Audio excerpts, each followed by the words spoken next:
Hello everyone. आज हम बेटा जू का अगला chapter basically excretory products and there elimination यानी कि एक्सक्रीशन वाला चैप्टर कर रहे हैं और उसी का कंटिन्यूएशन में जो टॉपिक चल रहा है that is mechanism of urine formation.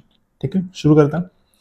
तो आज का जो हमारा लेक्चर है उसका फ्लो कुछ इस तरीके से रहेगा कि मेन फोकस तो हमारा यूरिन फॉर्मेशन के मैकेनिज्म पर ही है, बट हम साथ के साथ क्या डिस्कस करेंगे, नेफ्रॉन के बेसिक्स भी डिस्कस करते रहेंगे and then we will eventually move up to the mechanism of urine formation.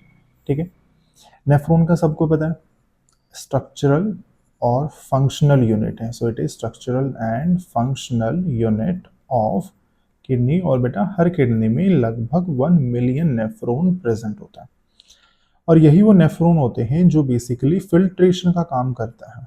ठीक है, और फिल्ट्रेशन किसकी होती है बेटा? ब्लड की। बेसिकली ब्लड में बहुत सारा वेस्ट होता है, उसको फिल्टर करके हम क्या बना लेते हैं, यूरिन बना लेते हैं। और क्या रह जाता है हमारे पास, we also have blood that is divide of waste. तो ब्लड में से वेस्ट हटा दिया तो बेसिकली साफ ब्लड हुआ, कुछ इसी को प्योर ब्लड बोल देते हैं। और हमने यूरिन प्रोड्यूस कर दिया और इस यूरिन में हमने क्या रिमूव कर दिया, we removed the nitrogenous waste. तो बस अब यही देखना है कि ये यूरिन जब बन रहा है तो खून में से प्योरिफिकेशन की या फिल्ट्रेशन की प्रोसेस होती कैसे, राइट? तो ये देखो, ये एक बेसिक नेफ्रॉन का डायग्राम है, सबको पता है। ठीक है, this diagram it represents nephron, right? बेटा ये रेड वाला जो पोर्शन है वो क्या रिप्रेजेंट करेगा, ये हमारा ब्लड को रिप्रेजेंट कर रहा है बेसिकली, है ना। तो ये आर्टीरियल है, इधर से बेटा खून आया, यहाँ से खून निकल गया। तो खून आएगा कैसे? एफरेंट आर्टीरियल से, ये भी पता है। ठीक है, प्रीवियस लेक्चर का पार्ट है। एफरेंट आर्टीरियल से वो एग्जिट कर जाएगा। और जो बीच में ये ग्रीन सर्कल वाला जो पोर्शन बचा हुआ है, इसके अंदर जो रेड पोर्शन है, दिस रिप्रेजेंट्स योर ग्लोमेरुलस। वो भी अभी देखते हैं थोड़ी देर में। ठीक है, ना शुरू करते हैं बेटा। दिस पार्ट, ये जो पूरा पार्ट ये बोमेंस कैप्सूल है, ये बोमेंस कैप्सूल की आउटर लेयर है। Then we have the inner layer of Bowman's capsule, right? और ये दोनों मिला के क्या कहलाते हैं? Bowman's capsule, right? अब देखो, ये रेड वाला पोर्शन क्या था? This was glomerulus. ग्लोमेरुलस एक टफ्ट ऑफ कैपिलरीज है और ये बहुत स्पेशल कैपिलरीज है क्योंकि ये दो आर्टीरियल एंड के बीच में है। ठीक है, तो बोमेंस कैप्सूल और ग्लोमेरुलस इन दोनों को मिला के हम क्या बोल देते हैं, आइदर रीनल कॉर्पसल बोल दो या फिर इसी को मैल्फिगियन कॉर्पसल बोल दो, एक ही बात है। ठीक है, रीनल और मैल्फिगियन कॉर्पसल, इतना ठीक है। अब इनर और आउटर लेयर के बीच में ये खाली जगह है, तो इस खाली जगह को क्या बोलते हैं? Capsular space. ये सारी चीज़ें इसलिए बताई जा रही है बेटा टर्मिनोलॉजी, क्योंकि यूरिन फॉर्मेशन की मैकेनिज्म में ये सारी चीज़ें काम आने वाली हैं, तो ये सबको पता होना चाहिए। ये वाला जो पोर्शन है, मुड़ी हुई ट्यूब्यूल्स है, यानी कि कॉन्वुलेटेड है। कॉन्वुलेशन का मतलब ही होता है मुड़ा हुआ। ये पास में प्रेजेंट है तो प्रॉक्सिमल कॉन्वुलेटेड ट्यूब्यूल पीसीटी। ये वाला क्या हो जाएगा? डीसीटी। इन दोनों का आपस में जोड़ता कौन है? This part which is loop of Henley. ये लूप ऑफ हेनले का डिसेंडिंग पार्ट हो जाएगा, ये असेंडिंग पार्ट है। ठीक है, ये थिक पोर्शन है और ये थिन पोर्शन है, ये दिख ही रहा है हमें। ठीक है, ये भी थिन है, तो ये वाला भी कैसा होगा? अगेन थिन हो जाएगा असेंडिंग का। ये क्या हो जाएगा? ये थिक हो जाएगा असेंडिंग का। This part is collecting duct. तो ये अपने पास बेसिक्स है। ठीक है, अब जो ये ग्रीन में मार्किंग दिख रही है ना, ये वाली, हम इस वाले पोर्शन को ना थोड़ा सा जूम करके देखेंगे एक बार अगली स्लाइड में। तो देखते हैं बेटा, लेट्स सी। हम इमेजिन कर रहे हैं कि ये हमारे पास हमारी ग्लोमेरुलर कैपिलरी है। ठीक है, इसमें एक तरफ से ब्लड आ रहा है, दूसरी तरफ से जा रहा है, तो बेसिकली ये क्या हो जाएगा? This central part is one of the glomerular capillary. ठीक है, इस ग्लोमेरुलर कैपिलरी के नीचे हमें क्या मिलेगा बेटा?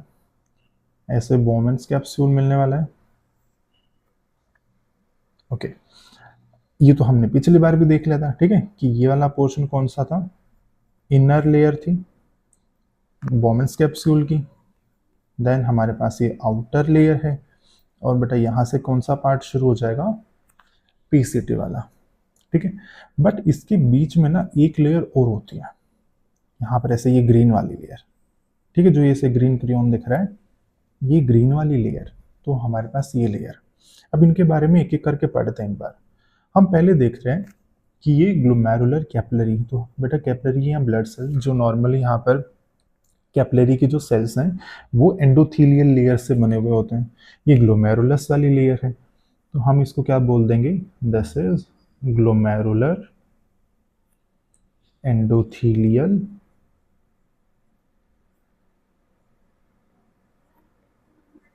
लेयर, ठीक है। पहली चीज, इसका नाम क्या, इसमें याद ये रखना है कि इसमें ना बहुत छोटे छोटे माइन्यूट होल्स प्रेजेंट होते हैं, यानी कि ये लेयर कैसी है बेटा, दिस लेयर इज फेनेस्ट्रेटेड, और फेनेस्ट्रेशन का मतलब क्या होता है, होल्स। अभी बस ये टर्म याद रखो, इसका अगली स्लाइड में इसका एक और डायग्राम देखेंगे, थोड़ा सा और जूम करके एक एक चीज सारे देखेंगे इसमें, ठीक है। अभी बस याद रखना है, सिर्फ नाम टर्मिनोलॉजी के साथ एक बार फेमिलियर हो जाए, फिर आगे चलता है। उसके बाद बेटा ये ग्रीन वाली लेयर है, this green layer is known as basement membrane. Basement membrane देखो हम 11th क्लास के स्टार्टिंग में पढ़ चुके हैं, है ना, सेल वाले पार्ट में बेसमेंट, बेसमेंट का मतलब कहते हैं नीचे जो इसको सपोर्ट करे, और ये बेसमेंट मेम्ब्रेन के बारे में याद रखना है कि ये नेगेटिवली चार्ज्ड है, अगेन बहुत ज़रूरी है, बस जो चीज़ ब्रैकेट में लिखी हुई है वो उसका स्पेशल फीचर है, ठीक है। अब चलते हैं बेटा ये ब्लू वाली लेयर के लिए, तो this blue layer is known as inner layer. अच्छा, इनर को हम बायो में और क्या बोल देते हैं, also known as visceral layer, it is the inner or visceral layer of Bowman's capsule, ठीक है। इस लेयर के बारे में बेटा स्पेशल क्या है कि this layer is made up of specialized squamous epithelial cells, याद रखना, ठीक है। नॉर्मल स्क्वामस एपिथेलियल सेल हमने पढ़ा है डिफ्यूजन बाउंड्री बनाते हैं, है ना, क्योंकि बहुत पतला सेल्स होता है, बट यहाँ पर ये एपिथेलियल सेल्स ऐसे हैं कि इनको हम क्या बोल देंगे, नोन एज, के का मतलब क्या है, नोन एज पोडोसाइट्स। पोडोसाइट का क्या मतलब है आगे देखते हैं, ठीक है। अभी बस ये तीन चीजें याद रखो। अब ये तीनों चीजें, पहली ग्लोमेरुलर की लेयर एंडोथेलियल लेयर, दूसरी बेसमेंट लेयर, और बेटा तीसरी ये पोडोसाइट वाली लेयर, ये तीनों की तीनों मिलके क्या बना रही हैं, they form what we call as filtration membrane. बस ये हमें देखना था कि ये जो तीनों लेयर हैं, ये वाली लेयर, ये दूसरी लेयर और ये तीसरी लेयर, तीन लेयर मिलके क्या बना रही हैं, फिल्ट्रेशन लेयर। कोई पूछे फिल्ट्रेशन लेयर में कितने कंपोनेंट हैं, भाई तीन, ठीक है। अब आगे चलता हूं, next what we will do is, जो ये पोडोसाइट वर्ड लिखा था ना, एक बार इसका मतलब देख लेते हैं ये क्या है, ठीक है। तो हमने अभी भी पढ़ा एक स्पेशल टाइप का स्क्वेमस सेल है which is known as podocyte. बेटा पोडो का मतलब यहाँ पर it is related to foot, और बेटा साइट का मतलब क्या होता है, सेल। ये ऐसे स्पेशल सेल्स होते हैं, स्क्वेमस सेल्स होते हैं, जिनके बहुत सारे ना ऐसे पैर से निकल जाते हैं। डायग्रामेटिकली कैसे दिखेगा, ये मान लो एक नॉर्मल अपने पास स्क्वेमस सेल है, ठीक है, ऐसे बहुत पतला सा सेल दिखता है, इसमें बाकी हमें पार्ट से कोई मतलब नहीं है, सेंटर में न्यूक्लियस वगैरह से, अभी के लिए वो चीज़ें रिमूव कर दो।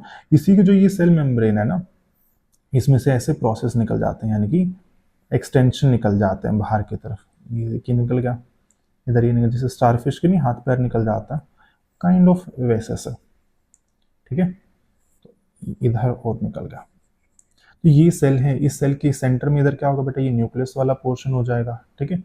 इधर साइटोप्लाज्म है, ये जो बाहर वाली लेयर ऐसे मिलेगी, ये इसकी सेल मेम्ब्रेन हो जाएगी। हमें वो सारी चीज़ें इग्नोर करो, हमें मतलब है इन चीज़ों से, जो ये इसके हाथ जैसे आर्म लाइक जो स्ट्रक्चर निकला हुआ है, इनको बोल देते हैं फुट प्रोसेसेस, प्लूरल में प्रोसेसेस हो जाएगा, और बेसिकली प्रोसेस का मतलब क्या होता है, एक्सटेंशन। बस ये चीज़ याद रखनी है इसमें, ठीक है। अब एक अगली फोटो देखते हैं, बढ़िया डायग्राम है। This is the diagram for filtration membrane, ठीक है। तो ये फिगर क्या रिप्रेजेंट कर रही है बेटा, this is an detailed view of filtration membrane. अब इसमें एक एक चीज अच्छे से समझ आएगी, ठीक है। तो फिल्ट्रेशन मेम्ब्रेन में सबसे पहला कंपोनेंट, इनर मोस्ट कंपोनेंट हमारे पास क्या था, that was glomerular capillary, right. तो इस डायग्राम में ग्लोमेरुलर कैपिलरी ये रही बेटा, ये ग्लोमेरुलर कैपिलरी है, ठीक है। इसमें ये होल्स देख रहे हो, छोटे छोटे पोर्स प्रेजेंट हैं, है ना। इन्हीं होल्स को टेक्निकल भाषा में क्या बोलते हैं बायो में, फेनेस्ट्रे, जिसका अंग्रेजी में मतलब क्या होता है, होल्स। और जो हर एक होल है वो कितना है साइज में, लगभग 70 से 100 नैनोमीटर के बीच का साइज है। So fenestrae represents holes of 70 to 100 nanometre size, ठीक है। ये देखो, फिर ये यहाँ पर एक ब्लू वाली लेयर है, एक ये पिंक वाली लेयर है। ये दोनों लेयर मिलके ही क्या बना रही हैं बेटा, दे फॉर्म बेसमेंट मेम्ब्रेन। और अभी अभी पीछे पढ़ा था कि बेसमेंट मेम्ब्रेन के बारे में स्पेशल क्या है, कि इट इज नेगेटिवली चार्ज्ड। समझ आया, ठीक है। अब देखो, ये जो पीले वाला सेल दिख रहा है, this cell right here, this cell it represents a podocyte. बात समझ आई, ये वो पोडोसाइट सेल। इसको क्यों पोडोसाइट बोला, क्योंकि देखो ये इसका न्यूक्लियस हो जाएगा, this is the nucleus of podocyte. और ये देख रहे हो, ये ऐसे हाथ से निकले हुए बहुत सारे हैं ना, ऐसे दांत जैसे दिख रहे हैं, या कॉम जैसा स्ट्रक्चर दिख रहा है। तो इनको हम क्या बोल देते हैं बेटा, these are known as foot process और पेडिसल्स। ये फुट प्रोसेस है। अच्छा, दूसरी चीज यहाँ पर देखो, ध्यान देने वाली बात ये है कि दो फुट प्रोसेस के बीच में थोड़ा थोड़ा स्पेस देख रहे हो, ये जो थोड़ा थोड़ा स्पेस दिख रहा है पिंक कलर का, दो येलो कलर के लाइंस के बीच में, इनको हम बोल देते हैं बेटा फिल्ट्रेशन स्लिट्स। ये नाम याद रखना बहुत ज़रूरी है, और इनका साइज कितना हो जाता है, लगभग 25 नैनोमीटर, ठीक है। तो यहाँ पे ये डायग्राम दिखाने का एक ही मतलब था मेरा, हमने क्या अचीव करा डायग्राम दिखा के, पहली तो चीज़ ये पता चले कि फुट प्रोसेस कैसा दिखता है, ठीक है। दूसरा चीज बेटा हमें पता होना चाहिए कि फेनेस्ट्रेटेड ग्लोमेरुलर एंडोथेलियल कैपिलरी का मतलब क्या है, दूसरा पॉइंट, ठीक है। और बेटा तीसरी चीज क्या है, जरूरी है यहाँ पे हमें ये पता होना चाहिए कि फिल्ट्रेशन स्लिट्स का मतलब क्या है। ये तीन चीजें समझ आ गई हैं। अब आगे चलते हैं एक्चुअल में कि हमारी यूरिन फॉर्मेशन का मैकेनिज्म क्या है, ठीक है। तो now we will start with mechanism of urine formation which occurs in 3 steps। 3 step जरूरी हैं। सबसे पहले वाली स्टेप ग्लोमेरुलस में होती है, इसलिए उसको बोल दिया ग्लोमेरुलर अल्ट्रा फिल्ट्रेशन। कुछ नहीं करना, फिल्ट्रेशन मतलब यूरिन फॉर्मेशन पे जहां पर देखोगे छलनी की तरह, जैसे चाय छानते हैं चाय बनाने के बाद, जस्ट वैसे या फिल्टर, बेसिकली फिल्ट्रेशन एक फिल्टर की तरह काम कर रहा है, ठीक है। सेकेंड, ट्यूब्यूलर रीअब्जॉर्प्शन, ये सेकेंड प्रोसेस है। And then the third step is also tubular related and it is secretion process, ठीक है बेटा। ट्यूब्यूलर का मतलब क्या होगा, नेफ्रॉन का ट्यूब्यूलर वाला पार्ट, यानी कि पीसीटी हो गया, डीसीटी हो गया, लूप ऑफ हेनले हो गया, या फिर कलेक्टिंग डक्ट हो गया, ये सारी चीजें किस में आती हैं, ट्यूब्यूलर पार्ट में। तो हमारे पास मेन मेन 3 स्टेप्स हैं, एक तो फिल्ट्रेशन वाली, एक रीअब्जॉर्प्शन वाली, और एक सिक्रीशन वाली, ठीक है। एक बार इन तीनों चीजों का ओवरव्यू ले लेते हैं। This is a normal diagram, है ना। यहाँ पर ये हमारे पास बोमेंस कैप्सूल दिखा रहा है, दिस इज द बोमेंस कैप्सूल। ये बेटा ट्यूबुलर पार्ट है, इस डायग्राम में तो पीसीटी ही हो जाएगा, ठीक है। तो इसको सिर्फ अपन ट्यूबुलर पार्ट अभी के लिए रिप्रेजेंट कर सकते हैं। नाउ हमारे पास ये देखो, इधर से ब्लड आएगा तो ये एफरेंट आर्टेरियोल हो जाएगा, right. This is the glomerulus, then this is the efferent arteriole, फिर इफरेंट आर्टीरियोल की ब्रांच हुई है तो ये क्या हो जाएगा, these are peritubular capillaries. ठीक है, अब देखो होता क्या है, हमारे पास यहां पर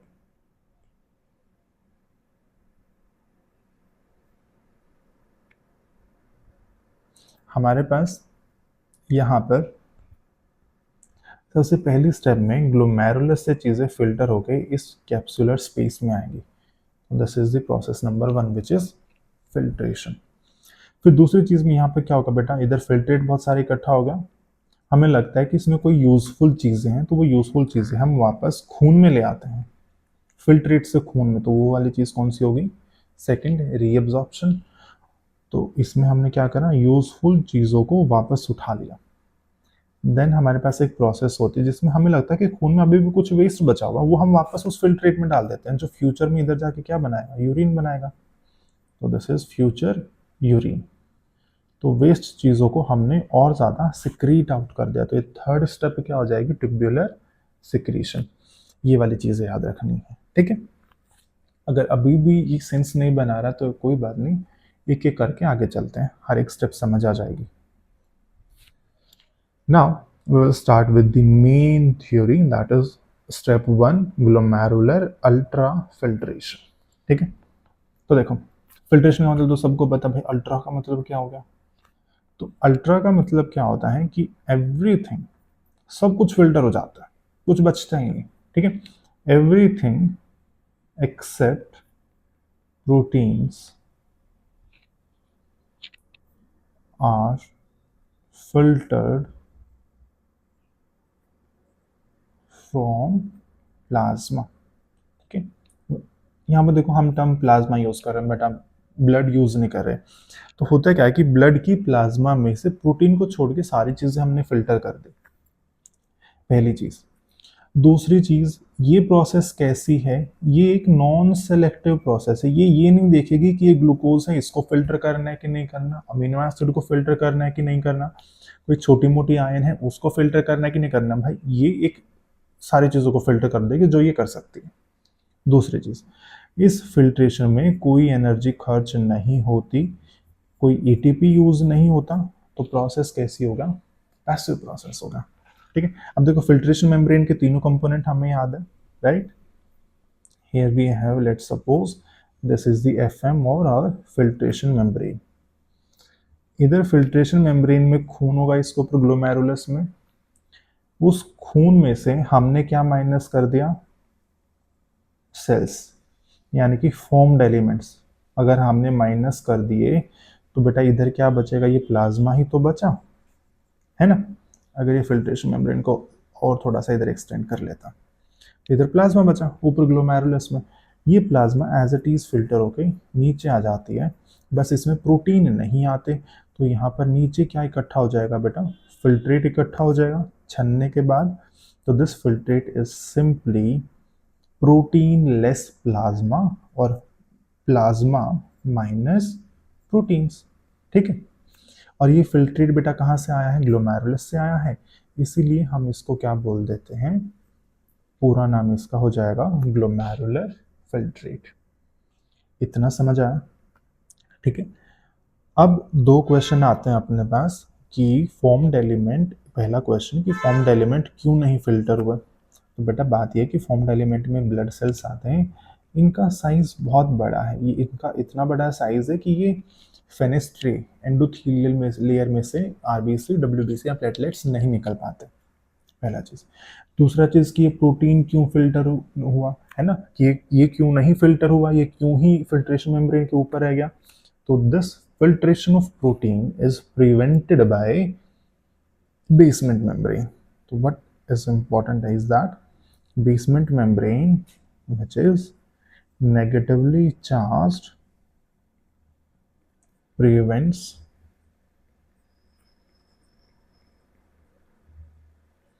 filtration of proteins, right? क्योंकि नेगेटिवली चार्ज है और मैक्सिमम प्रोटीन नेगेटिवली चार्ज होते हैं, तो उनको तो ऊपर ही रिपेल कर देगी, तो नेगेटिव नेगेटिव वाले, है ना। और जो पॉजिटिवली चार्ज होंगे छोटे प्रोटीन्स, उनको इधर थोड़ा बहुत होल्ड करके रख लेती हैं, और जो बड़े साइज के प्रोटीन्स हैं वो तो वैसे ही फेनेस्ट्री के थ्रू वापस वैसे ही नहीं जा पाएंगे, तो प्रोटीन्स का जाना पॉसिबल नहीं हो पाता। और हमें चाहिए भी, हमें नहीं चाहिए कि हमारे खून से प्रोटीन निकल के यूरिन में चला जाए, ऑलरेडी प्रोटीन इतना कम है सबके डाइट में, है ना। ये हुआ बेसिक बेसिक इसका। अब देखो, जो ये फिल्ट्रेशन हो रहा है ना, इस फिल्ट्रेशन का कराने का जो जिम्मेदारी है वो किसकी है? तो रीजन बिहाइंड फिल्टर, बेटा फिल्ट्रेशन कभी भी बिना प्रेशर के नहीं होता। तो हमारे पास क्या होंगे, यहाँ पर बहुत सारे डिफरेंट डिफरेंट प्रेशर आते हैं जो रोल प्ले करते हैं, उन प्रेशर की वजह से फिल्ट्रेशन हो पाता है, ऐसा कह सकता है। ठीक है, शुरू करते हैं। ये डायग्राम सबको समझ आ रहा है, right? Here we have our capsule. This is the Bowman's capsule, right? Here we have the red part as the glomerulus. ये बड़ा diameter efferent arteriole, the Chhotu diameter here it represents efferent arteriole, right?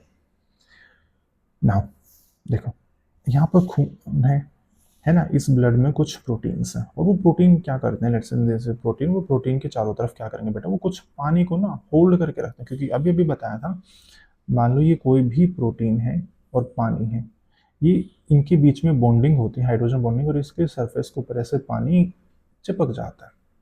ठीक है, ये देखो, ये पानी के molecules चिपक गए। ऐसे बहुत सारे प्रोटीन होते हैं, बहुत सारे पानी को चिपका के रखेंगे। तो बेसिकली ये जो पानी चिपका हुआ है प्रोटीन के चारों तरफ, वो तो इधर फिल्टर होकर ऐसे नीचे आ नहीं सकता, है ना, नहीं आ पाएगा। तो ये चीज याद रखना। और ये प्रेशर, इसको भी हम कहेंगे कि ये कैसा प्रेशर है जो फिल्ट्रेशन को रोक रहा है। तो this is what we call as BCOP। ध्यान देना, ये क्या बेटा, this is blood colloidal osmotic pressure.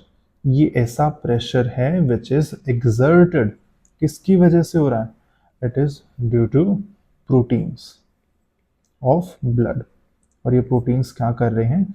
These proteins what they do is that they attract and hold water, और इसकी वजह से ये वाटर फिल्टर नहीं हो पाएगा। तो इसी को हम क्या बोलते हैं कि इट अपोजेस फिल्ट्रेशन। ठीक है, ये फिल्ट्रेशन को अपोज करने वाला प्रेशर है। टेक्निकली इसकी वैल्यू कितनी आती है? BCOP इट इक्वल्स नियरली 30 से लेके 32 mmHg। तो ऑन एन एवरेज हम 30 mmHg ही लेके चलते हैं, जस्ट बिकॉज हमारी कैलकुलेशन इजी हो जाती है, दैट्स इट। ठीक है, तो BCOP 30 mmHg अपोजेस फिल्ट्रेशन, याद रखने का है, नहीं भूलने का। आगे चलता है। अब देखो, सेम वही डायग्राम है, हमें पता है इस डायग्राम के बारे में कि ये हमारे पास ग्लोमेरुलस है। अगेन एफरेंट आर्टरी, बेटा रट जाना चाहिए कि जो बड़ा डायमीटर है इतनी देर में कि वो हमेशा एफरेंट आर्टीरियल होगा, और जो छोटा डायमीटर है वो हमेशा इफरेंट आर्टीरियल होगा। ये कैप्सुलर स्पेस है ना।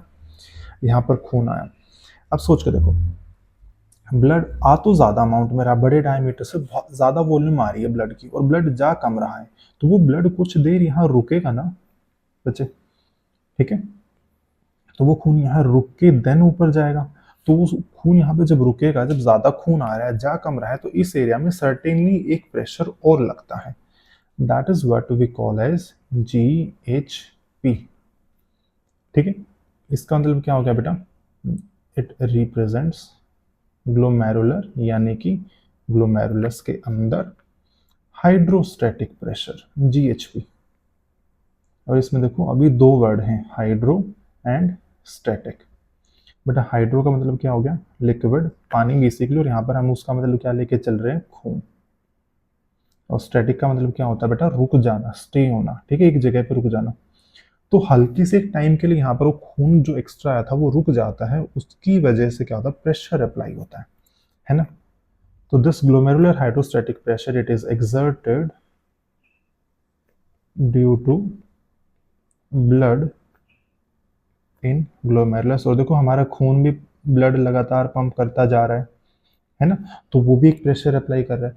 तो इस प्रेशर की वजह से क्या होगा कि वो खून में से जो पानी होगा, जो लिक्विड पोर्शन जो फिल्टर होके आ सकता है, वो इधर आ जाएगा। तो ये फिल्ट्रेशन को करवा रहा है ना। तो this GHP pressure what it does is that it favors filtration. बिल्कुल याद रखना है ना। पिछले वाला कैसा था, नेगेटिव प्रेशर था, ये पॉजिटिव प्रेशर है, इन द सेंस कि वो फिल्ट्रेशन करवा पा रहा है या फिल्ट्रेशन नहीं करवाएगा। तो the value of GHP equals 60 mmHg। जब सोचो देखो, किसी का अगर बीपी बढ़ा हुआ तो ये प्रेशर और ज़्यादा बढ़ जाएगा, है ना। और अगर बीपी कम होगा तो बेटा GHP की वैल्यू डिक्रीज हो जाएगी, राइट। आगे चलता है, अगेन सेम चीज़ है, खून आ रहा है, एफरेंट आर्टीरियोल है, खून जा रहा है, एफरेंट आर्टीरियोल है, ठीक है। यहाँ पे ग्लोमेरुलस है। हमने अभी अभी देखा कि GHP की वजह से यहाँ पर एक सर्टेन अमाउंट ऑफ फिल्ट्रेट इकट्ठा हो गया, ठीक है। अब ऊपर से और ब्लड आ रहा है, तो जब तक ये इकट्ठा हुआ फ्लूइड इस कैप्सुलर स्पेस से नीचे आगे PCT में नहीं चला जाता और ये वाली जगह खाली नहीं हो जाएगी, तो बेटा तब तक तो ऊपर से और खून का आना बनता ही नहीं है ना। तब तक ब्लड ऊपर से और फिल्ट्रेट नहीं आ पाएगा। समझ पा रहे हो इस चीज़ को, है ना। क्यों? क्योंकि इस कैप्सुलर स्पेस में ऑलरेडी कुछ फ्लूइड प्रेजेंट है। तो this is what we call as CHP, third pressure. क्या मतलब है बेटा इसका? Capsular hydrostatic. अभी अभी सिखाया था इस वर्ड का मतलब प्रेशर। प्रेशर एक्सर्ट हो रहा है, हाइड्रो मतलब लिक्विड की वजह से, और वो लिक्विड कैसा रुका हुआ है किसमें, इस कैप्सुलर स्पेस में। ये बहुत कम टाइम के लिए होगा, ठीक है, बहुत ही माइक्रो सेकेंड्स के लिए हो रहा है, बट वो हो तो रहा है क्योंकि प्रोसेस लगातार कंटिन्यूड है ना। तो ये क्या करेगा बेटा, this pressure is exerted due to already present filtrate in capsular space. ये चीज बिल्कुल याद रखना है। आई नो ये नॉर्मल बायो का पार्ट नहीं लग रहा है कि इतना प्रेशर और ये वॉल्यूम और फिजिक्स और केमिस्ट्री में घुसी हुई है, but this is really important जब तुम आगे जाकर डॉक्टर बनोगे और देन ऐसे किडनी के पेशेंट्स आएंगे जिनका बीपी बढ़ा हुआ है ना। क्योंकि एक ना अपन इधर चलता रहता है कि मेडिकल में कि जो दिल के डॉक्टर होते हैं वो और देन जो किडनी के डॉक्टर होते हैं, इनमें हमेशा लड़ाई चलती रहती है। ये बीपी बढ़ेगा, यूरिन बढ़ेगा, इनको चाहिए यूरिन घटाना, तो ये बीपी को घटा देते हैं, तो दिल को दिक्कत होती है। तो ये सारी चीज़ें चलती रहती हैं। थोड़ा सा इसीलिए अभी से समझना, इन चीज़ों को नॉर्मलाइज करो। ओके, नाउ क्या लग रहा है, ये फिल्ट्रेशन को अपोज कर रहा है कि फेवर कर रहा है? ऑब्वियसली अपोज कर रहा है, क्योंकि जब तक यहाँ का जो फिल्ट्रेट है वो निकल के नीचे नहीं जाएगा तब तक और फिल्ट्रेट नहीं आएगा, यानी कि और ज़्यादा खून का फिल्ट्रेशन नहीं होगा। तो दिस अपोजेस फिल्ट्रेशन और अपोजेस यूरिन फॉर्मेशन, याद रखना। और बेटा CHP की वैल्यू कितनी होती है, 20 mmHg। ये वैल्यू याद रखना बहुत ज़रूरी है, हमेशा वैल्यू याद रखोगे। तो हमने अब तक 3 प्रेशर पढ़े हैं, है ना। एक तो शुरू में पढ़ लिया था BCOP, फिर एक पढ़ा था बेटा ग्लोमेरुलर हाइड्रोस्टैटिक प्रेशर, और एक अभी पढ़ लिया CHP, है ना। BCOP वो फिल्ट्रेशन नहीं करवा रहा था, GHP करवा रहा था, और CHP ये भी नहीं करवा रहा। तो एंड रिजल्ट क्या होगा, फिल्ट्रेशन होगा कि नहीं होगा, उस चीज़ को हम क्या कहते हैं, that is known as net filtration pressure. और इसी का शॉर्ट फॉर्म क्या बन जाएगा, NFP। तो इसको निकालने का एक बढ़िया फॉर्मूला हमेशा याद रखोगे, GHP minus BCOP plus CHP, ठीक है। GHP कितना था बेटा 60 mmHg, BCOP कितना था बच्चे 30, प्लस बेटा CHP कितना है 20। तो this comes out to be 60 minus 50 and it equals to 10 mmHg। यानी कि देखो नेट फिल्ट्रेशन प्रेशर अभी भी हमारे पास 3 प्रेशर लगने के बाद भी सिर्फ नेट कितना आया 10 mmHg। यानी कि जो यहाँ पर ऊपर ऐसे ग्लोमेरुलस होगा, तो इस ग्लोमेरुलस से जो फिल्ट्रेशन बन रहा है वो कितने प्रेशर के अंडर बन रहा है, ओनली अंडर 10 mmHg। तो इसीलिए अगर हल्का सा भी बीपी कम होता है ना, और अगर हल्का सा भी बीपी बढ़ता है, तो उसका यूरिन फॉर्मेशन पर सिग्निफिकेंट इफेक्ट आता है, क्योंकि हमारे पास नेट फिल्ट्रेशन प्रेशर कुछ इतना ज़्यादा खास है नहीं, ठीक है। आगे चलता, अब देखो हमने अभी भी देखा कि हमारे पास नेट फिल्ट्रेशन प्रेशर कितना आया था 10 mmHg, राइट। बेटा हमारा दिल क्या कर रहा है, खून को पंप कर रहा है, तो हमारा खून 1 मिनट में 5 लीटर ब्लड को पंप कर रहा है, pumps 5 litre of blood every minute, तो ये कार्डियक आउटपुट हो गया। इस पूरे खून का केवल 20 से 25% जो ब्लड है वो किसको जा रहा है बेटा, वो खून किडनी में जा रहा है, बाकी का पूरे शरीर के और ऑर्गन्स में जा रहा है। तो ये 5 लीटर का 20-25% निकालो तो लगभग कितना आ जाता है, 1100 से लेके 1200 ml ब्लड पर मिनट आ गया। और ये ब्लड किस में जा रहा है, किडनी में। तो इस चीज को हम क्या बोल देंगे, this is what we call as renal blood flow. Renal का मतलब किडनी की, किडनी में 1 मिनट में ब्लड फ्लो कितना आ रहा है, 1100 से 1200 ml पर मिनट, खत्म। अब देखो खून का हमें पता है प्लाज्मा और फॉर्म्ड एलिमेंट दो अलग अलग पार्ट, और प्लाज्मा केवल कितना है बेटा, 55%। तो 55% इज प्लाज्मा, और बेटा फिल्टर भी केवल प्लाज्मा ही होगा, है ना, आरबीसी डब्ल्यूबीसी को फिल्टर करके करेंगे भी क्या। तो इसका निकाल लो 55% कितना आता है, लगभग 600 से साढ़े 600 यानी कि 650 ml plasma flows into both kidneys per minute. 1 minute में दोनों किडनी में इतना प्लाज्मा जा रहा है। तो इस चीज को अब हमने क्या बोल दिया, इसके लिए नई टर्म निकाल देंगे, है ना, बायो में तो काम ही यही है, हर एक चीज की नई टर्म निकालना। तो this is renal plasma flow, but देखो दोनों बहुत अलग अलग है। तो renal plasma flow is the amount of plasma flowing in the kidneys per minute, right. अब ये प्लाज्मा जितना सारा आया उतना सारा का सारा थोड़ी फिल्टर करेंगे, फिल्टर नहीं करेगा, क्योंकि नेट फिल्ट्रेशन प्रेशर कितना है बेटा, 10 mmHg। ये प्रेशर इतना कम है कि ये जितना प्लाज्मा आ रहा है इसका केवल 20%, only 20% of this plasma is filtered. क्यों, अगेन क्योंकि हमारे पास नेट फिल्ट्रेशन प्रेशर ही 10 mmHg, अब इतने में इतना ही मिलेगा। ये 20% की एफिशिएंसी बहुत अच्छी एफिशिएंसी है, सेंस बन। आगे चलते हैं, है ना। तो let's suppose here we have our filtration membrane, और बेटा यहाँ पे हमारे पास प्लाज्मा आया था 600 to 600 ml प्लाज्मा 1 मिनट में, और ये प्लाज्मा फिल्टर होके फिल्ट्रेशन मेम्ब्रेन के थ्रू क्या बना रहा था, फिल्ट्रेट। और ये फिल्ट्रेट की एफिशिएंसी कितनी थी, 20%। तो 600 या 650 का 20% निकाल लो, वो कितना आएगा, 20/100 into 60, this comes out to be nearly 120 ml पर मिनट, है ना। और अगर अपन 650 लेंगे तो 120 से लेके बेटा 125 ml पर मिनट आ रहा है, ठीक है। तो this is the rate at which filtrate is being formed through glomerulus.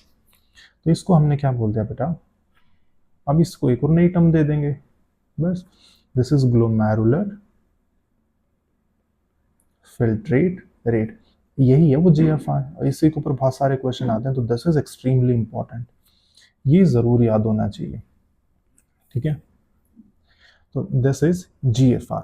अब देखो 1 मिनट भी इतना बता है, एक दिन में कितना बनेगा, सेंस बनता है ना। तो this nearly comes out to be 180 litre per day, ये वाली वैल्यू भी याद रखनी है, ये भी ज़रूरी है, ठीक है।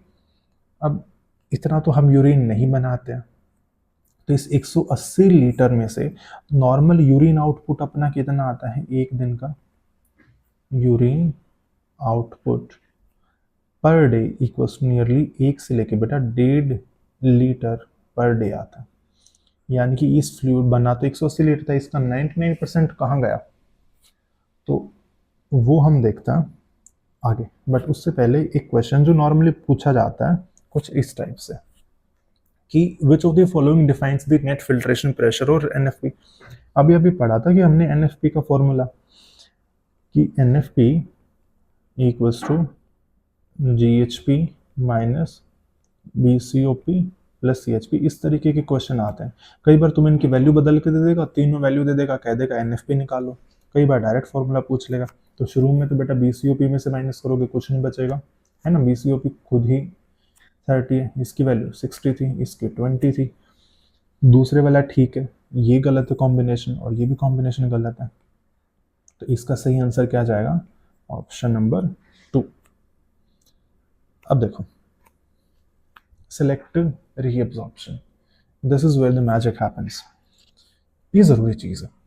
वो जो 180 लीटर फिल्ट्रेट बना था ना, out of that 180 litre nearly 99% is reabsorbed by the body, is reabsorbed back by body, है ना। बना उतना रही थी लेकिन एक्सक्रीट आउट उतना नहीं कर रही, क्योंकि 180 लीटर सोच के देखो, अगर कोई यूरिन करेगा एक दिन में तो सारा दिन या तो हम पानी की कमी पूरी करते रह जाएंगे या फिर सारा दिन हम वॉशरूम में रहेंगे। तो बेटा सेलेक्टिव, पहला वर्ड इसका सेलेक्टिव का मतलब है केवल कुछ चीजें, और वो कैसी चीजें होंगी? यूजफुल चीजें। यूजफुल चीजें कौन सी हमारे शरीर के लिए? जैसे कि ग्लूकोज हो गया, अमीनो एसिड्स हो गए, फैटी एसिड्स हो गए, है ना, और कुछ न्यूट्रिएंट्स आ गए, पानी आ गया, पानी भी मान लो इसमें। और री का मतलब दोबारा से हुआ है, ये ज़रूरी है। और एब्जॉर्प्शन का तो मतलब पता ही है, सोख लेना किसी चीज़ को। ठीक है, अब देखते हैं कि एब्जॉर्प्शन और रीएब्जॉर्प्शन का क्या चक्कर है। इनिशियली हमने खाना खाया और वो डाइजेस्ट होके कहाँ आ गया? हमारे जीआई ट्रैक्ट में। जीआई ट्रैक्ट से ये ग्लूकोज, पानी और न्यूट्रिशन वगैरह ये कहाँ चला गया बेटा? ब्लड में। ब्लड में किडनी ने फिल्टर कर दिया और फिल्टर करके ये चीज़ कहाँ डाल दी? ग्लोमेरुलर फिल्ट्रेट में। तो ग्लोमेरुलर फिल्ट्रेट में, ठीक है। तो जो पहली चीज़ है, ट्रैक्ट से ब्लड में गया, तो इसको हम क्या बोल देंगे? This is what we call as absorption. Nutrient का एब्जॉर्प्शन हुआ है डाइजेशन के टाइम पे। फिर खून से वो चीज़ें हमने फिल्ट्रेट में डाल दी, तो वो फिल्ट्रेशन वाली प्रोसेस हो गई। बट अब हम क्या कर रहे हैं कि फिल्ट्रेट से उन चीज़ों को उठा के वापस कहाँ डाल रहे हैं? ब्लड में, क्योंकि हमने ज़्यादा बना दी थी, 180 लीटर बना दिया था। तो this is what we call as reabsorption, है ना। इसको एब्जॉर्प्शन क्यों नहीं बोला? क्योंकि एब्जॉर्प्शन ऑलरेडी एक बार पेट में यानी कि गैस्ट्रोइंटेस्टाइनल ट्रैक्ट में हो चुका है। Since when? आगे चलता है। Now 99% of the filtrate is reabsorbed back. और ये प्रोसेस बेटा फिल्ट्रेशन का कैसा था? अभी अभी बताया था, by nature it is selective. Selective का मतलब क्या है कि सम substances are absorbed more than the other, क्योंकि कुछ की ज़्यादा ज़रूरत होगी और कुछ की कम ज़रूरत है, तो उस ज़रूरत के हिसाब से उनका एब्जॉर्प्शन होता है, वो शरीर देख लेता है। अब देखो कौन सा सब्सटेंस कितना एब्जॉर्ब होगा, उसके बेसिस पर हमने सब्सटेंसेस को ही 3 कैटेगरी में डिवाइड कर दिया। एक तो होता है बेटा हाई थ्रेशहोल्ड सब्सटेंसेस, ठीक है। फिर एक हमारे पास आता है लो थ्रेशहोल्ड, एक एक करके डिस्कस करेंगे इनको। And then we have no threshold substances. High threshold substances ऐसे होते हैं जिनका बहुत ज़्यादा एब्जॉर्प्शन होता है, तो मैक्सिमम रीअब्जॉर्प्शन इन्हीं चीज़ों का होगा, ठीक है। लो थ्रेशहोल्ड का मतलब क्या आता है बेटा? इनका केवल पार्शियल रीअब्जॉर्प्शन होगा, यानी कि निकाले ज़्यादा थे, उसमें से सारे के सारे हमने नहीं वापस रीअब्जॉर्ब करे, थोड़ा बहुत रीअब्जॉर्ब कर लिया। और नो थ्रेशोल्ड ऐसे कि भाई जो चीज़ एक बार एक्सक्रीट कर दी, जो एक बार फिल्ट्रेट में डाल दी, वो हम वापस नहीं लेंगे। ये एब्सोल्युटली यूजलेस चीज़ें होती हैं, बिल्कुल वेस्ट सब्सटेंसेस, तो इनका कोई रीअब्जॉर्प्शन नहीं होता। फॉर एग्जाम्पल देते हैं, हाई थ्रेशोल्ड में अपने पास कौन आएगा? ग्लूकोज। बेटा एनर्जी के लिए डिपेंडेंट है, तो हमें तो ग्लूकोज वापस चाहिए, हम ग्लूकोज को वेस्ट नहीं करेंगे। लो थ्रेशोल्ड जो थोड़ा बहुत किसी कारण की वजह से, जैसे कि यूरिया आई नो वेस्ट है बट हम इसको रीअब्सॉर्ब भी करते हैं, वो अगला topic concentration of urine mechanism जब आएगा तब आता, काउंटर करंट मैकेनिज्म में। बट कुछ ऐसी चीज़ें होती हैं जो बिल्कुल ही रीअब्जॉर्ब नहीं होती, जैसे कि इनुलिन हो गया। तो मैंने जो दवाइयाँ खाई थी वो दवाइयाँ जो वेस्ट में डाल दें, उनका जो मेटाबॉलिक प्रोडक्ट है ना, जैसे पैरासीटामोल खा ली, उसका जो मेटाबॉलिक वेस्ट बनेगा वो निकालना है शरीर से। कोई टॉक्सिन हो गया, कोई पिगमेंट हो गया, कोई कलर्ड चीज़ें खा ली नॉर्मली, ऐसी चीज़ें बिल्कुल वेस्ट आउट होंगी। ठीक है, अब इस ग्लूकोज के बारे में बात करेंगे कि बहुत अच्छा कॉन्सेप्ट आता है यहाँ पे, and that concept is renal threshold value. इसका मतलब होता है कि भाई मैक्सिमम कितना एब्जॉर्ब कर लोगे, है ना। तो renal threshold value of glucose, threshold का मतलब होता है कि मैक्सिमम कितना तक एब्जॉर्ब कर लोगे, उसकी लिमिट कितनी है। तो खून में जब तक 180 मिलीग्राम ग्लूकोज पर 100 ml ऑफ ब्लड अगर प्रेजेंट है तो शरीर किडनियां ये इतना ग्लूकोज वापस रीअब्जॉर्ब कर लेती हैं। तो एक छोटी सी टेबल बनाते हैं, अभी इसका सिग्निफिकेंस समझ आएगा। एक तरफ हम लिख रहे हैं कि ग्लूकोज इन ब्लड, उसकी अमाउंट कितनी है ना। और दूसरी तरफ बेटा हम लिख रहे हैं कि क्या इतना ग्लूकोज अगर यूरिन इसमें खून में है तो क्या ये यूरिन में आएगा। तो ग्लूकोज इन यूरिन, हाँ या ना में जवाब देंगे। फॉर एग्जाम्पल मैक्सिमम कितना रीअब्जॉर्ब कर सकती किडनी, 180 तक। किसी के खून में मान लो 100 मिलीग्राम पर 100 ml है, तो बेटा यूरिन में आएगा ही नहीं क्योंकि किडनी ने सारा रीअब्जॉर्ब कर लिया। 120 मिलीग्राम ग्लूकोज है पर 100 ml, खून यूरिन में आएगा नहीं क्योंकि किडनी ने वापस रीअब्जॉर्ब कर लिया। बेटा 180 मिलीग्राम था, इतने तक भी यूरिन में आएगा ग्लूकोज नहीं क्योंकि ये भी रीअब्जॉर्ब हो गया 100%। अब किसी में मान लो 183 मिलीग्राम ग्लूकोज है, अब आ जाएगा क्योंकि 180 तक तो रीअब्जॉर्ब कर लिया, नियरली एक्स्ट्रा कितना बचा, वो 3 मिलीग्राम था, वो यूरिन में शो हो जाएगा। 190 हो तो भाई बिल्कुल आएगा, है ना, बिल्कुल आएगा, 10 के आसपास यूरिन में आ जाएगा। तो जो ये ग्लूकोज आया है ना यूरिन में, इसी को हम क्या बोलते हैं बेटा, this is known as glucosuria or glycosuria. This is a condition which is known as presence of glucose in urine. Normally urine में कोई ग्लूकोज नहीं होता, और अगर यूरिन में ग्लूकोज आ गया तो ये किस चीज का इंडिकेटिव है, दिस इंडिकेट्स डायबिटीज, शुगर की बीमारी। और कौन सी, डायबिटीज मेलिटस, है ना।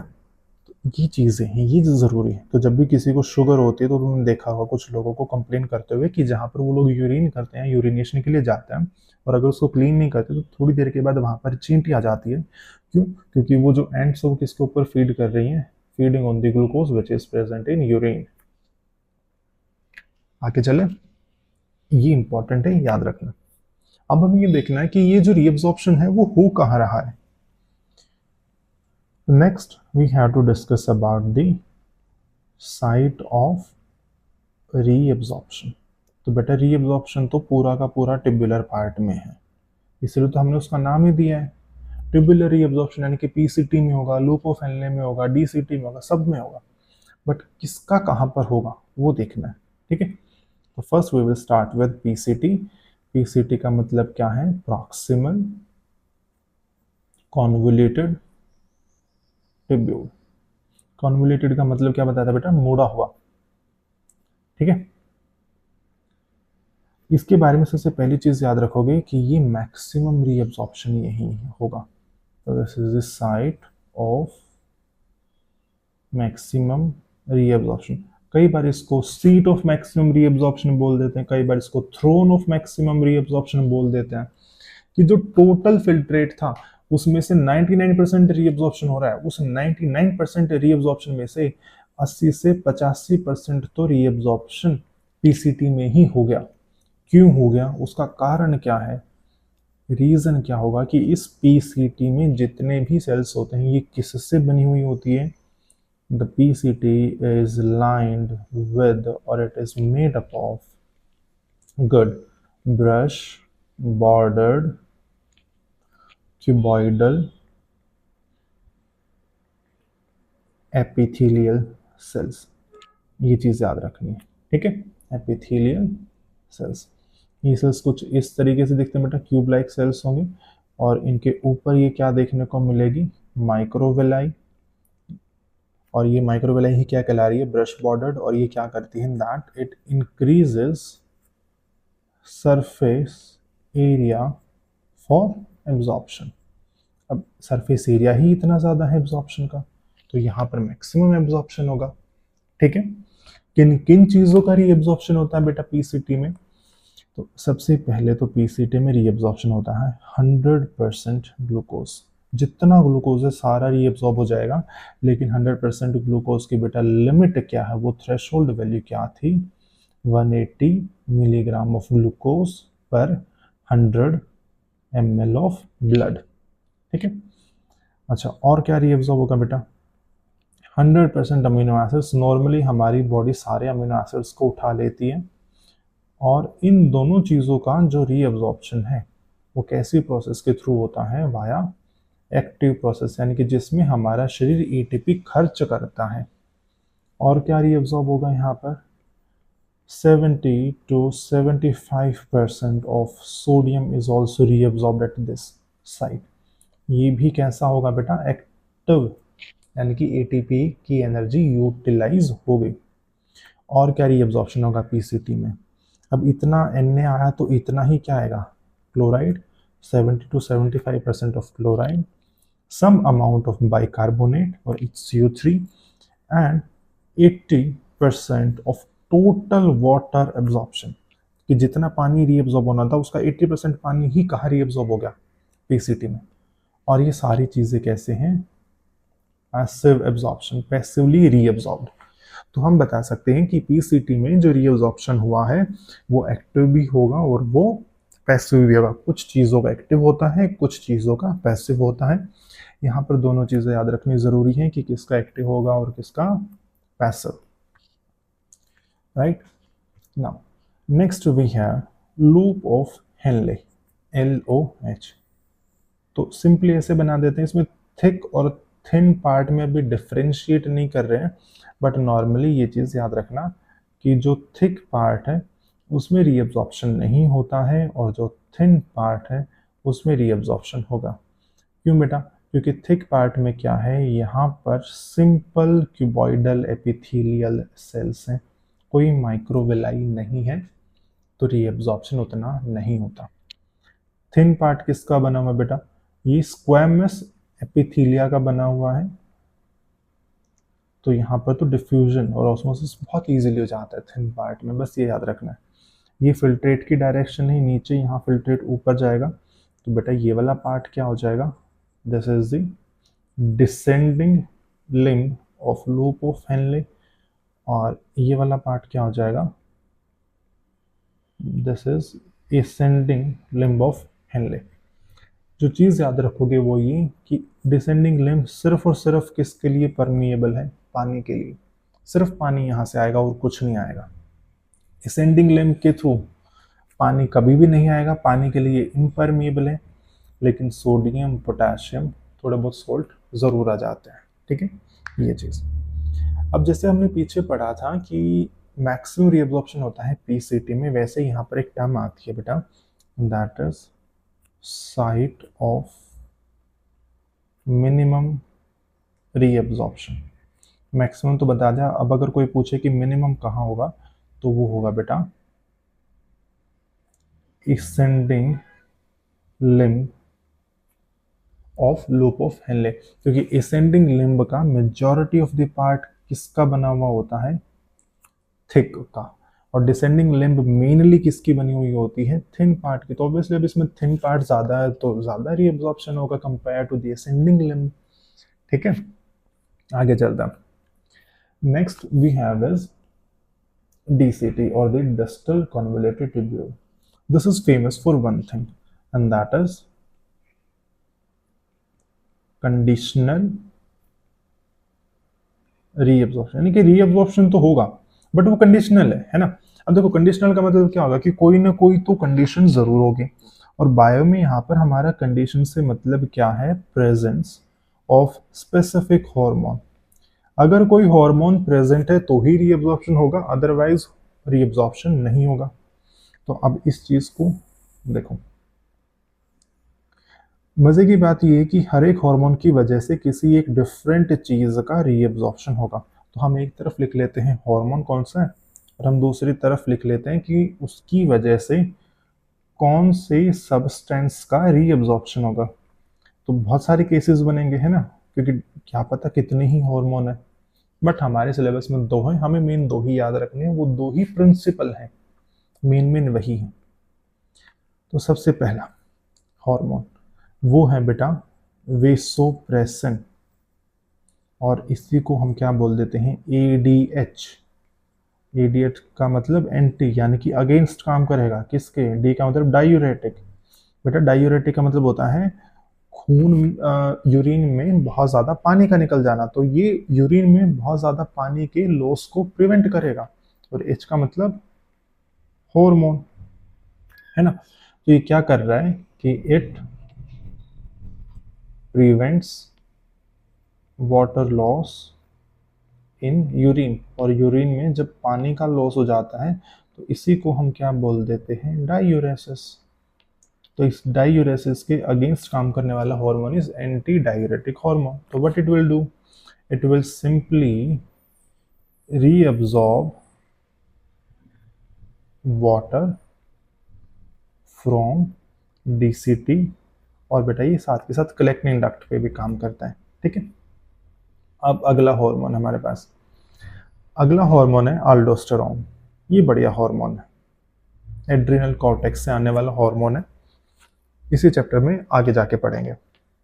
ये क्या करता है, डीसीटी में जो फिल्ट्रेट है उस फिल्ट्रेट में से सोडियम का रीअब्जॉर्प्शन कर लेता है और उस सोडियम को वापस कहाँ पहुँचा देगा, ब्लड में। और जबकि ब्लड में से पोटेशियम को निकाल के कहाँ डाल देगा, डीसीटी में। तो इस ब्लड में से पोटेशियम बाहर, सोडियम अंदर। तो बेसिकली क्या होगा, अल्डोस्टेरोन इन्हीं हरकतों की वजह से क्या कहलाता है, it is known as sodium conserving hormone, ठीक है, या फिर पोटेशियम पासिंग हार्मोन और पोटेशियम एक्सक्रीटिंग। सेंस बनी। अब आगे चलते कलेक्टिंग डक्ट में। तो देखो कलेक्टिंग डक्ट सिंपल है, हम लेके चल रही हैं descending limb of Henle, descending limb हो गई, इधर डीसीटी हो गया, फिर ऐसे कलेक्टिंग डक्ट आ जाएगा, ठीक है। तो this part is the collecting duct. तो इस कलेक्टिंग डक्ट से सिर्फ क्या पास आउट हो बेटा, क्या रीअब्सॉर्ब होगा, पानी और थोड़ा बहुत अमाउंट में यूरिया। तो ये याद रखना, from collecting duct only two things are reabsorb, ठीक है। तो एक बार अब इस रीअब्सॉर्प्शन की समरी देख लेते हैं कि कौन से पार्ट से क्या रीअब्सॉर्ब हुआ है।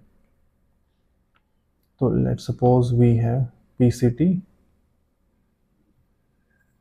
फिर लोपोफेन ले आएगा, something like this, we have DCT and we have collecting duct, right। तो देखो बेटा ग्लूकोज हो, है ना, वो पीसीटी से रीअब्सॉर्ब होंगे, अमीनो एसिड्स वो इधर से रीअब्सॉर्ब होंगे, बेटा पानी आउटवर्ड एयर, हमेशा आउटवर्ड एरो लिखेगा, यानी कि फिल्ट्रेट में से हमने वो चीज़ें निकाल ली। कुछ अमाउंट में सोडियम का रीअब्सॉर्प्शन यहीं होगा क्योंकि मैक्सिमम रीअब्सॉर्प्शन यहीं हो रहा है, पोटेशियम का रीअब्सॉर्प्शन यहाँ होगा, है ना, बाइकार्बोनेट का रीअब्सॉर्प्शन यहीं से होगा। सेंस बनी। तो ये पार्ट है पीसीटी और यहाँ पर एब्जॉर्प्शन होता है मैक्सिमम। डिसेंडिंग लिम्ब केवल पानी, असेंडिंग से केवल सोडियम और पोटेशियम, और यहाँ पर मिनिमम आएगा, है ना। तो this is the site for minimum reabsorption, ये शॉर्ट फॉर्म है बेटा मिनिमम का, due to the space constraint. Then here we have DCT. अब डीसीटी में किस चीज़ का होगा, रीअब्जॉर्प्शन होता है पर कंडीशनल है, अल्डोस्टेरोन होगा तो सोडियम को रीअब्जॉर्ब कर लेगा, है ना, और अगर एडीएच आ गया तो पानी को रीअब्जॉर्ब कर लेगा। सेंस में। और नॉर्मली पैसिवली क्या होता है, कई बार क्लोराइड का रीएब्जॉर्प्शन हो जाएगा और बाइकार्बोनेट का भी रीएब्जॉर्प्शन होता है, तो HCO3। और कलेक्टिंग डक्ट ये वाला पार्ट है, तो यहाँ से पानी का रीएब्जॉर्प्शन होगा और किसका, यूरिया का। बस इतना ही है। Now the third in the last step of urine formation is tubular secretion. ना ट्यूब्यूलर सिक्रीशन का मतलब क्या है कि बेटा जो पेरीट्यूब्यूलर कैपिलरीज थी साइड में, उनमें खून अभी भी है, ब्लड सप्लाई है, राइट। हमें लग रहा है कि अरे कुछ चीजें हमने मिस कर दी, कि इसमें अभी भी कुछ वेस्ट बचा हुआ है, तो पेरीट्यूब्यूलर कैपिलरी से वो वेस्ट हम डायरेक्ट कहाँ डाल दे रहे हैं, ट्यूब्यूलर फिल्ट्रेट में। तो ये वाली प्रोसेस हमने उसको सोच समझ के डाला है, हमने डालना पड़ेगा क्योंकि वो वेस्ट है। तो ये प्रोसेस कैसी प्रोसेस है, this is an active process. और बेटा ट्यूब्यूलर है, ट्यूब्यूलर का मतलब इसकी साइट भी कौन सी होगी, सेम वही PCT, DCT and collecting duct. इसमें लूप ऑफ हेनले का ज्यादा रोल नहीं है, तो इसमें लूप ऑफ हेनले को इन्वॉल्व करने की आवश्यकता नहीं पड़ेगी, बट याद क्या रखोगे कि एक्टिव प्रोसेस है। अब देखो सिमिलरली हम वही डायग्राम ड्रॉ कर रहे हैं कि let's suppose this is the PCT, loop of Henle, we have DCT and we have collecting duct. I guess अब लेबल करने की जरूरत नहीं है, अब तो ये इतना एक स्केलेटल डायग्राम तो आ ही गया होगा, बट फिर भी just for reference I will mark the LOH, this part PCT होगा, ये डीसीटी होगा, this is the collecting duct, everyone should know it. हम इसमें सिक्रीट कर रहे हैं, हम फिल्ट्रेट में कुछ डाल रहे हैं, तो आउटवर्ड एरो की जगह अब की बार एरो कैसा आएगा, इनवर्ड एरो, है ना। क्या डाल रहे हैं बेटा, सोडियम जैसी चीजें। अब नॉर्मली सोडियम क्लोराइड हो गया, पोटेशियम हो गया, प्रोटॉन्स हो गया, ठीक है। बट मेन वेस्ट हमारे पास क्या है, अमोनियम आयंस होती हैं, तो अमोनिया एसिडिटी मेंटेन करने के लिए we have protons, we have potassium. हमने कोई जो दवाइयाँ ली थी उनका जो मेटाबॉलिक वेस्ट है वो और वेस्ट जैसे कि क्रिएटिनिन हो गया, ये भी एब्सोल्युटली ये भी इधर सिक्रीट होगा, है ना। हमने और यूरिक एसिड होगा, वो भी एक वेस्ट है, तो यूरिक एसिड भी इसी एरिया में ऐड कर सकते हैं। उसके अलावा हिप्योरिक एसिड आता है। तो ये सारे डिफरेंट डिफरेंट टाइप के वेस्ट हैं, हम इनको इधर डाल सकते हैं। LOH is not involve as such. PCT में भी क्या चीजें ऐड करते हैं बेटा, proton, potassium and some amount of ammonia. Similarly collecting duct में भी क्या सिक्रीट करेंगे, प्रोटॉन्स एंड पोटेशियम। तो यहाँ तक अब तक एक चीज तो समझ आ गई होगी कि सिक्रीशन मेनली किसका हो रहा है, प्रोटॉन, पोटेशियम एंड अमोनिया का, ठीक है। क्यों हो रहा है, सिग्निफिकेंस क्या है इसकी, तो बेटा इसका सिग्निफिकेंस है आयोनिक बैलेंस को मेंटेन करना, सबसे पहला point, to maintain ionic balance and pH। और इस चीज में जो मेजर रोल है, ये चीज याद रखना, एमसीक्यू में डायरेक्ट आ जाती है, मेजर रोल किसका आएगा, कलेक्टिंग डक्ट का, टू मेंटेन दी pH, है ना, of collecting duct in maintaining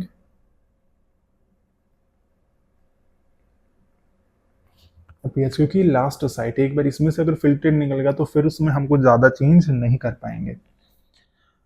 इसके अलावा एक और बहुत बढ़िया चीज है इसमें, that is this tubular secretion, it is the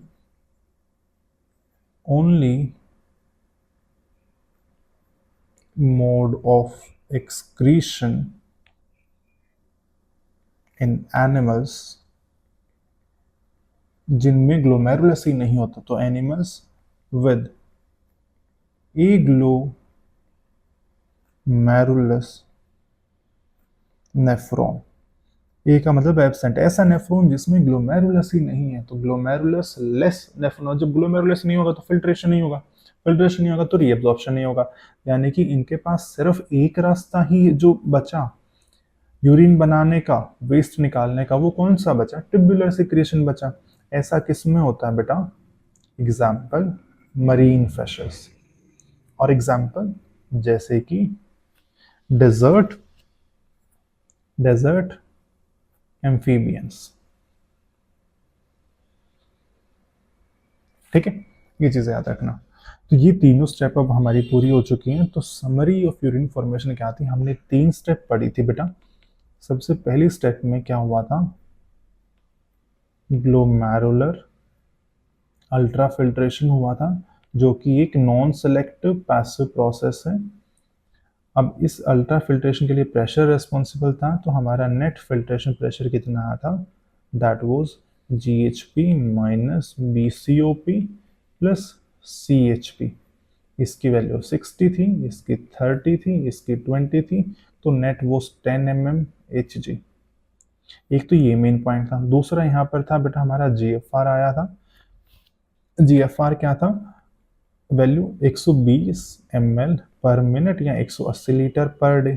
ठीक है, फिर एक और चीज़ क्या आई थी कि हमारे पास फिल्ट्रेशन की एफिशिएंसी कितनी है, 10 mmHg के हिसाब से वो एफिशिएंसी बनती ही कितनी है, नियरली 20%, 18 से 20%। ठीक है, दूसरी स्टेप क्या थी बेटा, दैट वाज ट्यूब्यूलर रीएब्जॉर्प्शन।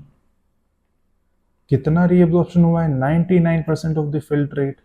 और इसकी जो मैक्सिमम साइट है वो कौन सी, PCT की, क्योंकि वहां पर क्या है, brush border cuboidal epithelial cell.